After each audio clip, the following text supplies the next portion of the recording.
Dear members of AJC community, ladies and gentlemen, it is a great pleasure for me to be among friends and address the AJC Global Forum, a platform that brings together leaders and visionaries committed to fostering understanding, tolerance, and cooperation among nations.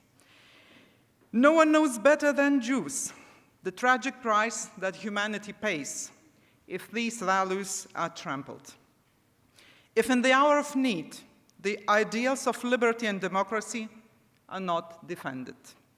If silence or neutrality prevails in the face of aggression. The most distressing of all is the understanding that humanity has to relearn these lessons again and again. We have witnessed too many times how unaccountable, non-democratic regimes and unchecked human rights abuses inside autocracies will eventually spill over across the borders in the form of aggression. Again, Israel knows it too well. Just some time ago in Europe, we might have dreamt that war of aggression is a tragic relic of the past. Yet, nothing shook the global security and rule-based international order more than ruthless and premeditated war that Russia unleashed against Ukraine. This merciless war is posing the gravest threat to the peace and security in Europe, and I have no doubt to the entire world. It would be no exaggeration to say that Russia's war can be viewed as grave defeat of humanity. Every, I stress every, hope for common sense and human decency was crushed by the cruelty of Russian army.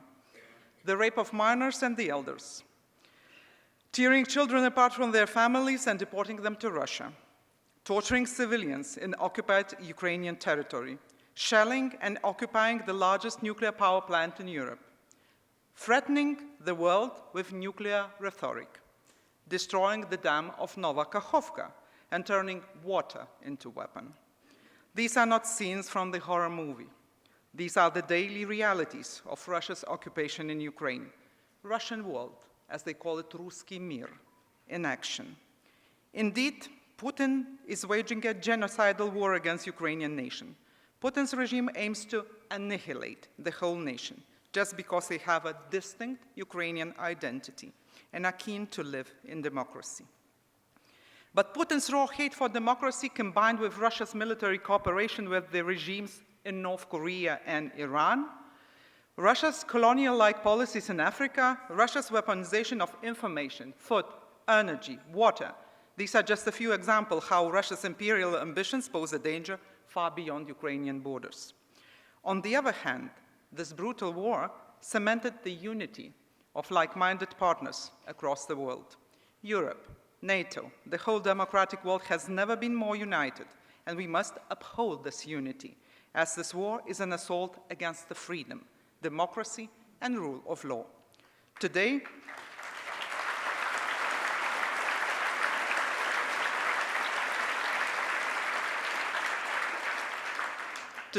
the first line of global defense of liberty and democracy lies in Ukraine. To end this war sooner, we, the community of democratic nations, urgently need to give Ukraine all the weapons it needs. Every delayed day costs human lives, including the lives of innocent civilians.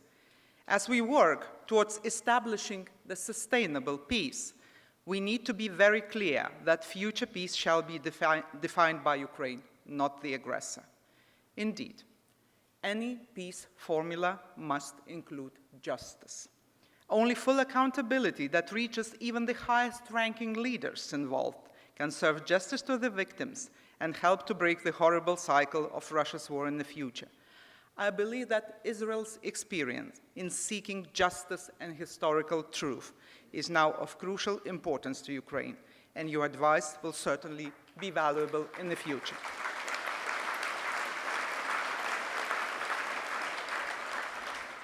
Ladies and gentlemen, in the past year, during this brutal war, we have witnessed not only unprecedented unity of democracies, but also a growing alliance between Russia and Iran.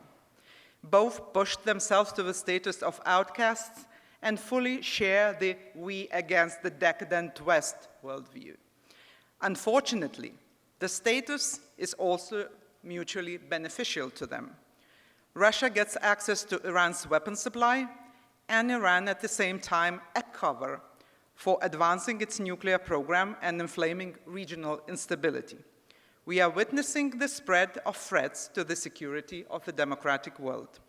In this context, my country has done much more than just usual public condemnation. In recent months, at least 5 Iranian drone companies were sanctioned by the EU on our initiative. Russia's 10th sanction package widens export ban to Russia of goods used as drone components, includes export ban of dual-use goods to 7 Iranian companies producers of drones, and search for a wider solution to ban export of drone components to Iran. Lithuania spearheaded additional EU sanctions on Iran and will continue to do so in the future.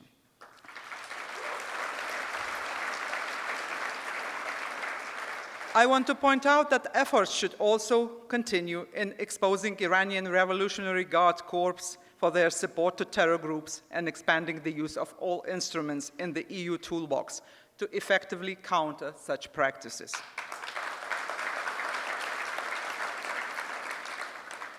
I want to reassure you, we will continue pushing for more sanctions. But at the same time, we all know that Israel's defensive systems remain the best antidote against Iranian weapons. Today, as the democratic world faces the trampling of freedom, it is even more important to maintain an international order that does not tolerate the threats and use of aggression against sovereign states. The Ukrainian struggle also recalls the painful history of our peoples. Lithuania and Israel know the price of independence better than anyone else. Our countries and our people understand that independence is a fragile gift, so we must make every effort to nurture our freedom and independence. This is crucial for the peaceful future of Europe, of the entire democratic world, to stay united and to help Ukraine with all the possible means. The cooperation of our countries is about our shared values. We will always be on the side of freedom, democracy, and the rule of law. It is our responsibility as governments and politicians to take necessary decisions to safeguard those values. Defending tolerance and peace requires us to be firm. We have had many opportunities to see that appeasing dictators does not make them better, but only increases their aggression. Golda Meir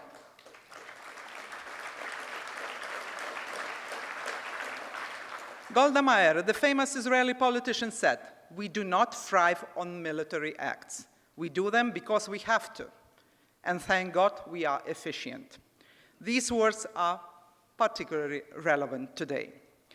Ladies and gentlemen, I am pleased that Lithuania and Israel has always been close allies and partners with a very strong historical and cultural bonds between our two nations.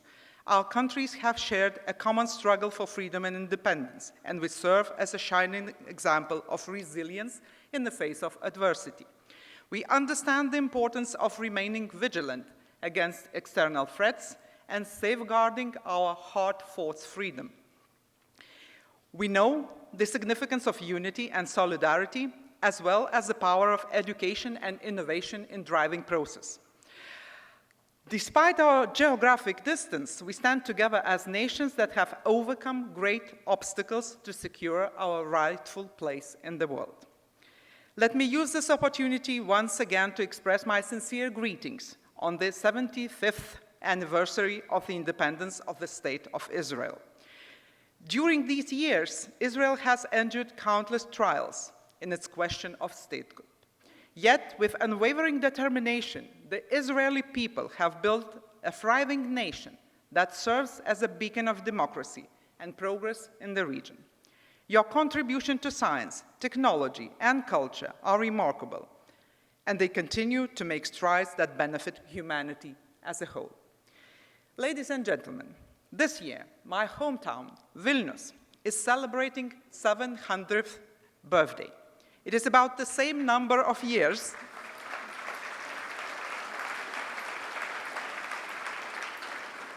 It is about the same number of years the history of the Jews is counting in Lithuania.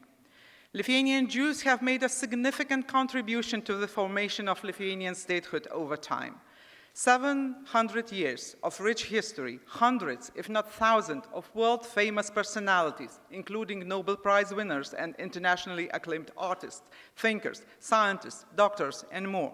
Some of the most renowned religious schools still bearing the names of Lithuanian towns and cities, the cities of world-class religious centers that continue their legacy in the United States and Israel. And then the hundreds of theaters, literary artistic groups, schools, and synagogues that have graced our cities and towns, adding to the cultural tapestry of our communities. Lithuania can be rightfully called the untarnished diamond of Europe's Jewish cultural heritage, forged over generation by the Jewish community in Lithuania. Today, our objective as Lithuanians is to uncover, remember, understand, and deeply value both our present cultural treasures and those that have regrettably slipped away. At the same time, we must recognize that without embracing the teachings of history, the prospect of meaningful future remains elusive. The Holocaust inflicted an indescribable trauma upon Lithuania, leaving lasting scars that persist even to this day. The loss we suffered had gone beyond the physical. It has, as a matter of fact, shattered our very sense of identity, our selfhood. The horrific events of the present also bring the tragedies of the past into focus. It is not enough to repeat never again. It is not enough to wait, hoping everything will work itself out. Failure to respond to anti-Semitism, xenophobia, homophobia is not tolerance of dissent, but rather cowardice with destructive consequences.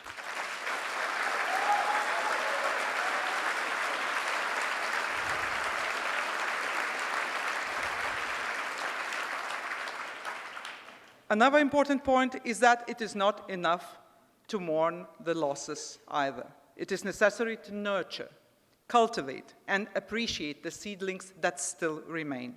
Only this way will our words about the painful loss gain weight and wield true power.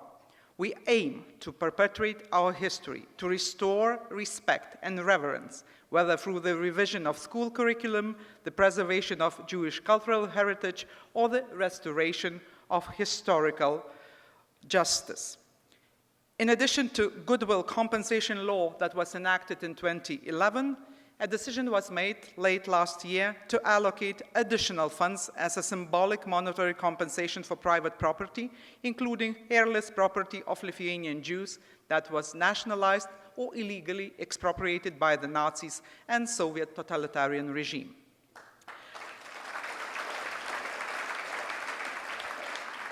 And I would like to take this opportunity to thank the AJC for supporting the Lithuanian government in making this important decision for all of us.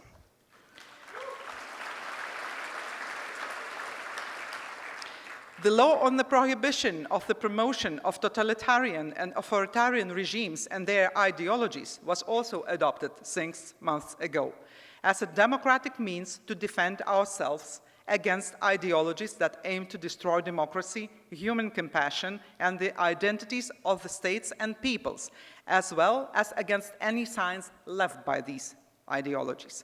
It allows for the removal of symbols associated with totalitarianism or authoritarianism from public spaces, including monuments and memorials, as well as renaming of streets, squares, and other public spaces. In conclusion, the bond between Lithuania and Israel is deeply anchored in our shared history, values, and our joint aspiration for a better world. Let us move forward, hand in hand, building bridges, fostering Jewish life, and ensuring that the memory of the past shapes a brighter and more compassionate future for all of us. Let me express the hope that we will all continue to work closely and to provide all possible assistance to Ukraine, that we will make every effort to preserve peace in our regions, and that we will build a community based on commitment to fight against injustice and restrictions on human freedom. Thank you very much.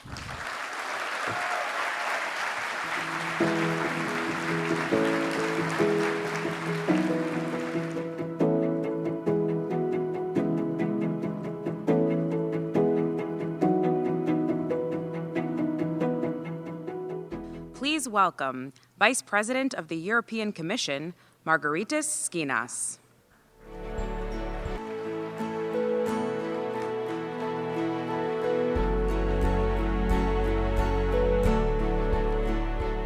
Your Excellencies, dear friends, I had only been in office for 4 days back in December 2019 when I first met David Harris.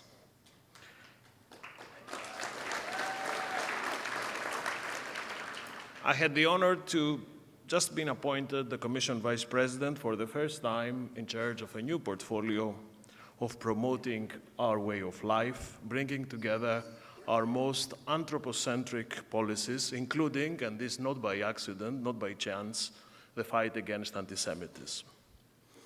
David was one of my first visitors. He came to my office with a very clear and compelling ask. He told me, look, for our parents and grandparents, Europe was hell. Make Europe again a place where Jews can feel safe and proud to belong.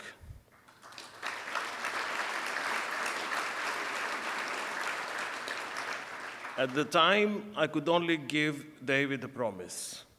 But 2 years later, when I met your new, dynamic, charismatic CEO, Edtstadler, I was able to give him more than that. I gave him a strategy. In October 2021, we presented a new comprehensive EU strategy, the first ever, to fight against anti-Semitism and promote Jewish life in Europe. A strategy which was a defining moment for the European Union, a strategy that was welcomed unanimously by our heads of state and government of all our 27 member states. Our commitment and our blueprint was to address some of the most pressing challenges of our time, ensuring the security of Jewish communities in Europe, tackling online anti-Semitism, promoting Holocaust remembrance, and teaching future generations about Jewish life and history.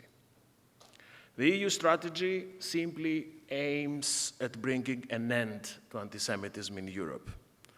But to do that, we must not leave any blind spots. That's why our work is firmly rooted in the International Holocaust Remembrance Alliance definition of anti-Semitism as a tool to detect the various For us, the definition is a tool to detect the various contemporary forms of anti-Semitic bias, and I would like to take this opportunity to thank wholeheartedly AJC and its Transatlantic Institute in Brussels for being an active and trusted partner from the moment of its inception and now in its implementation.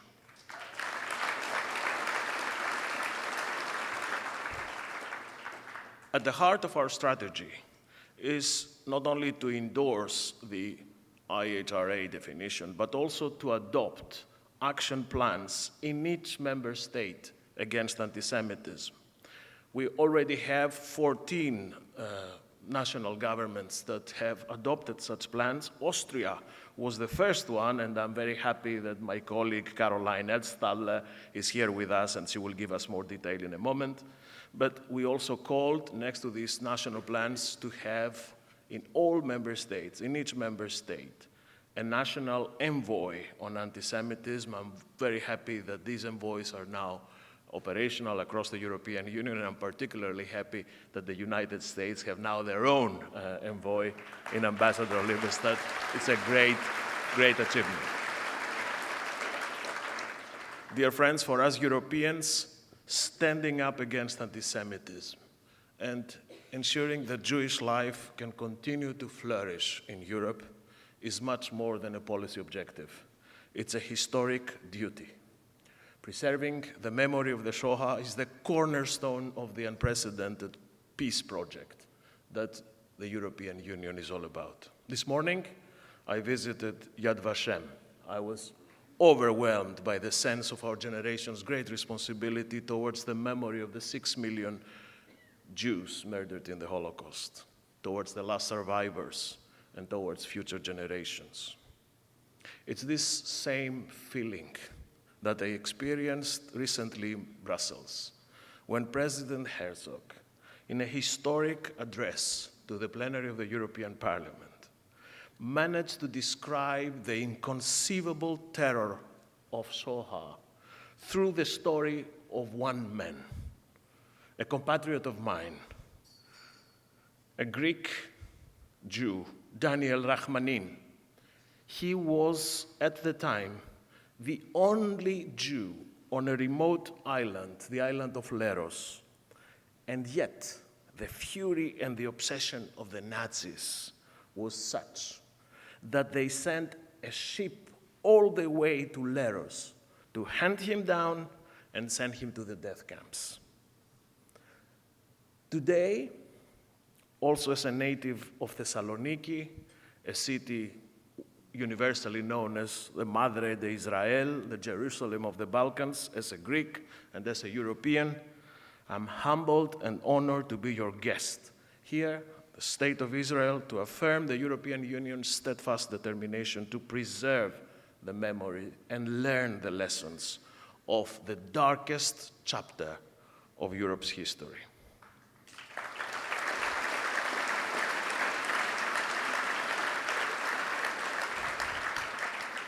The European Commission will co-finance the development of the new educational center of the Valley of Communities in Yad Vashem to make sure that the stories of European Jews during the interwar years and their immense contribution in our society and in our civilization are passed to the next generation. And with the adoption of the United States national strategy to combat anti-Semitism, we now have a historic opportunity to step up our trilateral transatlantic cooperation and lead global efforts to fight anti-Semitism. And that this is an opportunity, dear friends, that we cannot afford to waste. Not when we see anti-Semitism and hatred around us take new, vicious forms. Not when we witness Kremlin's desperate attempts to justify war crimes in Ukraine through this false narrative of denazification, distorting the history of the Holocaust and insulting the memory of the victims.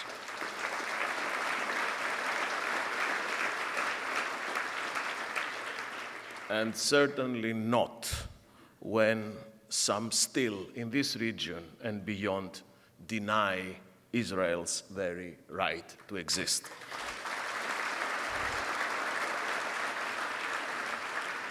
Dear friends, Israel celebrates its 75 years. It's a milestone moment. We have seen in the last years that even in the most challenging circumstances, progress is possible in ways one considered almost utopian.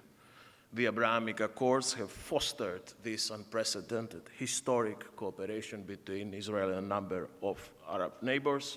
The normalization of relations is a fundamental development for regional peace and stability.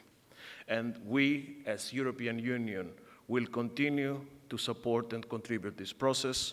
We have scaled up funding to support trilateral projects between the EU, Israel, and Arab partner countries.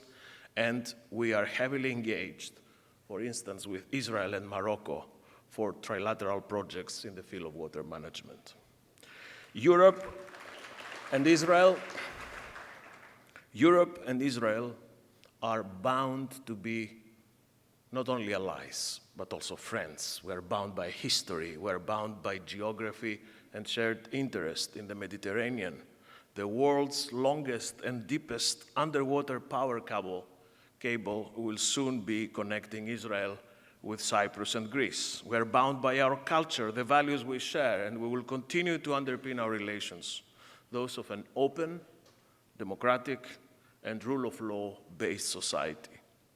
Just 1 year ago, our president, Ursula von der Leyen, speaking at the Ben Gurion University, spoke of the unprecedented challenges that our democracies face in Europe, in Israel, in the United States, as in every democracy in the world, upholding the rule of law requires constant work. And I believe in the strong foundations of our democracies and their power to overcome these challenges. Renewing democracy, it's not easy, but it's vital. And because democracies offer the environment in which nations prosper, we have a common duty to nourish this vital democratic link between our countries. EU-Israel cooperation on innovation, on research and education is a prime example of that, having grown in strides over the past 20 years.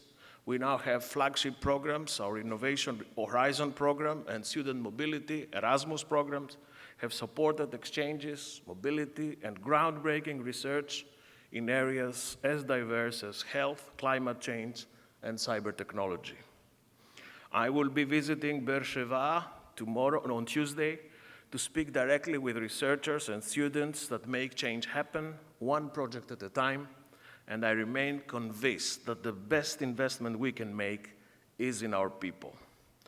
And with this year being the European Year of Skills, I see an opportunity for the EU and Israel to engage on skills, innovation, training, learning in a more structured way through a regular dialogue based on those priorities and targeting our young citizens. Dear friends, let me leave you by reaffirming that Israel is probably one of the most European-minded countries outside of Europe. A true friend, a real partner, an ally, not only on major issues, but also on the fundamentals that underpin our society, on the model of society we stand for. Our friendship is grounded in our history, but guided by our shared vision of the future. Thank you very much.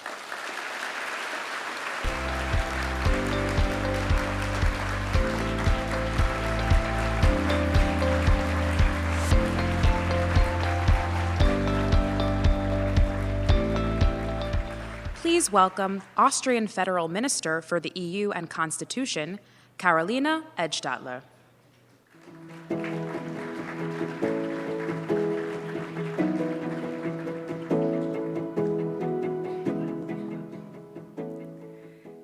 Excellencies, dear ladies and gentlemen, dear friends and colleagues, I'm standing here with pleasure and honor today, and I have to say it's my sixth year in politics, and somehow I'm used to giving speeches, but this is really the moment for me, and I will tell you why. Because the ambition to fight every form of anti-Semitism is coming from the bottom of my heart, and coming to Israel always feels like coming home.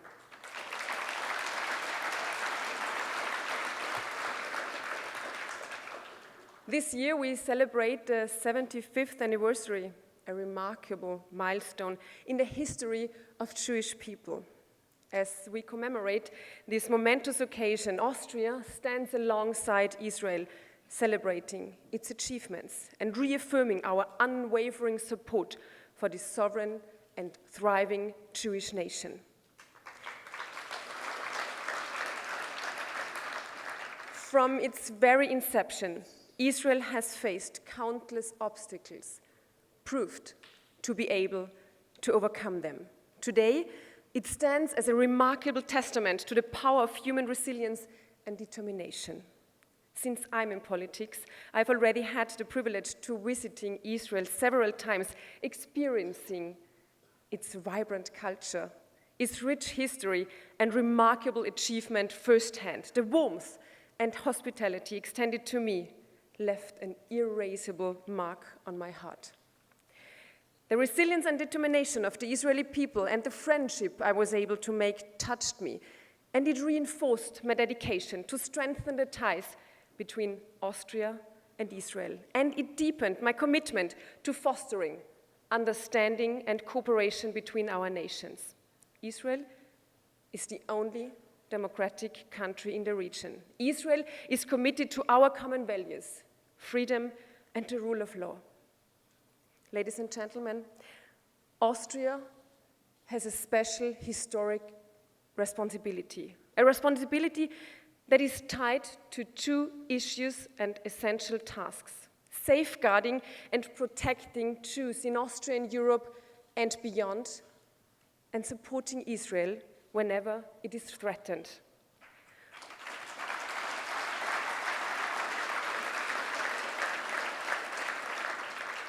One thing is clear to me: if Jews are under pressure, our free democracies are under pressure, and we as societies are under pressure.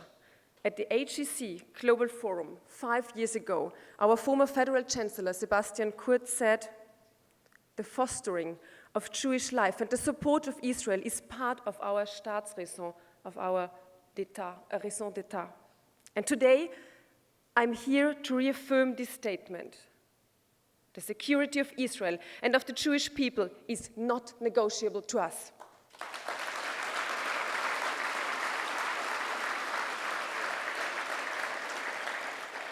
I can proudly say today, 75 years after the State of Israel was founded, Austria and Israel are not only friends but strategic partners, and we are committed to deepen these ties and expanding avenues for cooperation in the years to come. The American Jewish Committee has played an instrumental role in fostering Austria-Israel relations. You have contributed significantly to building bridges, especially among young people. Europe, the United States of America, and Israel share a common vision, one that prioritizes individual rights, democratic governance, and the pursuit of peace. Only if we stand together, we will fight back those who seek to undermine our way of life. Ladies and gentlemen, this forum aims at promoting mutual understanding, fostering dialogue, and advancing the rights and well-being of Jewish communities around the world. I do not want to hide the fact that the preconditions for these goals have experienced some downturns in the last few years. During the COVID pandemic, we saw anti-Semitic incidences skyrocketing in Europe and worldwide. We observed rising anti-Semitic incidents when terrorist organizations like the Hamas attacked Israel. The Russian war of aggression against Ukraine has also been causing a dangerous increase in conspiracy theories with links to Judaism and to Jewish individuals.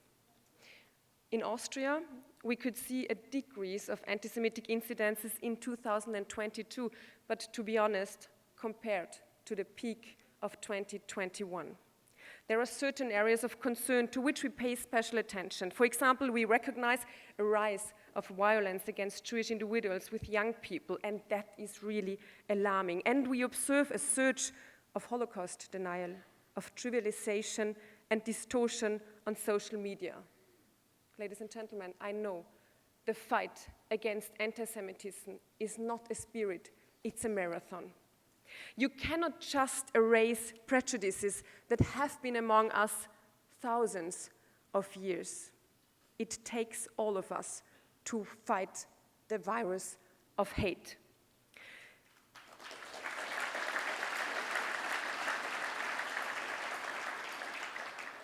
Given Austria's historical burden, we have been strongly committed to taking a decisive stance against anti-Semitism at the international and at the national level.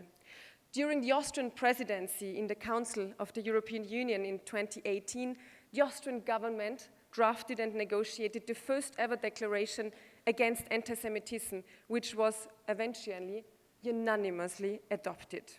Based on this Council declaration, I presented the first national strategy on against anti-Semitism in January 2021.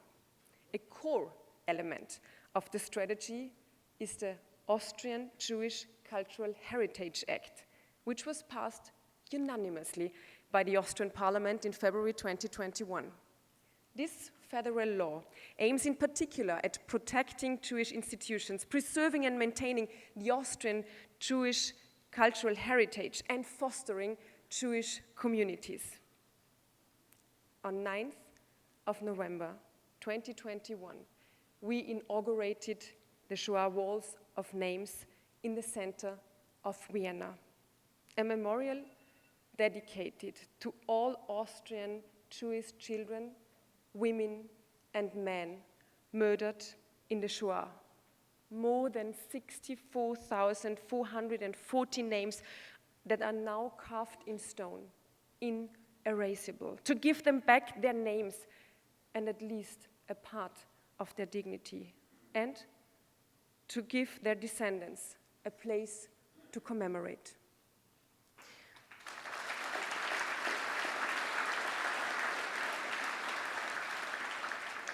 Last year, we initiated the first European Conference on Anti-Semitism in Vienna, which is an EU member state avant-garde group meeting once a year to promote the implementation of the EU strategy on combating anti-Semitism. Moreover, we established also a national forum against anti-Semitism, a civil society platform, bringing together key players to address challenges hand in hand. And finally, I would like to highlight an amendment of the Austrian Citizenship Act, which was approved unanimously by the Austrian Parliament in October 2019. This gives us the legal opportunity to grant the Austrian citizenship, not only to Austrian victims of the Nazi regime, but also to their descendants. So far, more than 31,300 declarations to obtain citizenship have been made, and 16,787 descendants have accepted the Austrian citizenship, more than 10,000 here from Israel. And some of them I had the privilege to hand over personally, here in Israel, in Canada, and in the United States. It has always been very emotional. And I can only say thank you from the bottom of my heart to all who accepted to become Austrians, to give a clear commitment to this new Austria. Ladies and gentlemen, I'm fully aware that no matter what measure we take, be it restitution or granting the Austrian citizenship, we cannot make up for the atrocities committed by Austrians during the Nazi regime. But what I can promise and what I will promise here today is that we will always do everything we can to protect Jews from anti-Semitism. Thank you so much.